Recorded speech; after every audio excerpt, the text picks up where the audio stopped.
அப்படியே பேங்க்கில் போட்டு ஏதாவது இன்ட்ரெஸ்ட் வச்சு ஏதாவது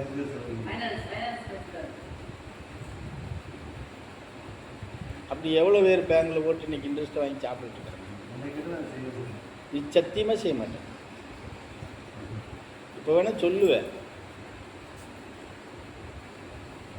சரியா?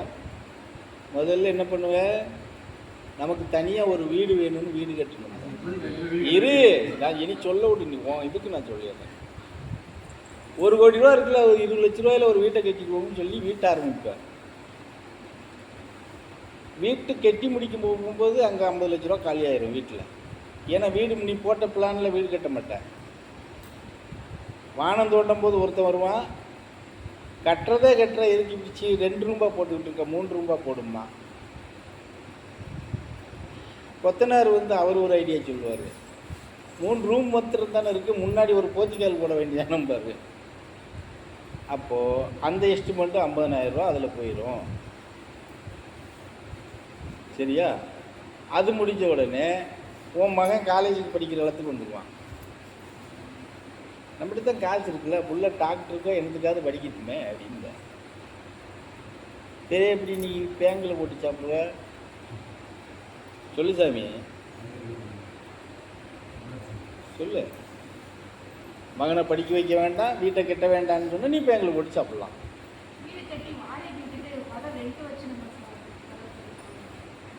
இப்போ நீ எங்கே போயிருப்ப?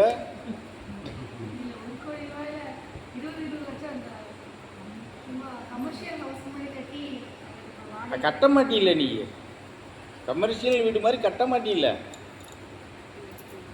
அது வந்து கையிலேயே காசு இல்லாதவன் கட்டுற வீடு.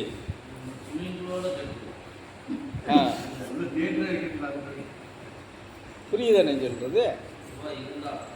காசு இருந்தால் நாம் நினைக்கிறது மாதிரி செய்ய மாட்டோம்.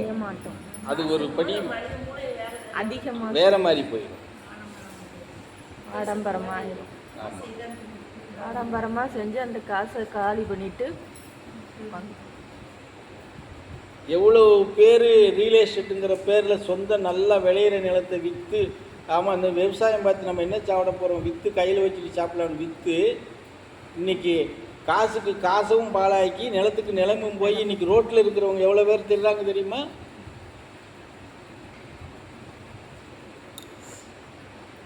அந்த நேரத்துக்கு வேணால் 1 வருஷம் 2 வருஷத்துக்கு வேணால் டான் டூம் சுற்றிட்டு தெரியுவோம். புரியுதா? அது யாராவது ஒரு 1000ல் ஒரு ஆள் வேணால் சிக்கனமாக பண்ணி அதை சேஃப்டி பண்ணி பிற்காலத்துக்கு நமக்கு இது உபயோகப்படுத்தணும் அப்படின்னு வச்சுட்டு போவாங்க. எல்லாரும் அப்படி போக மாட்டாங்க. நம்மகிட்ட இருக்குனாலே நம்மளை இருக்க விட மாட்டாங்க,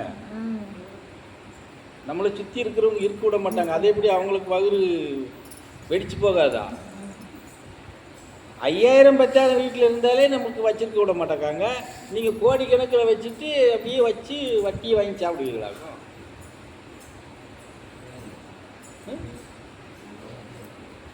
சரி, கோடி ரூபா வந்ததுமே நீ சொன்ன மாதிரி இறஞ்சிலேருந்து கோடி நடந்து வந்த வேண்டியதான். பக்கத்துலேயே அதுக்கு கோடியே தேவையில்லை.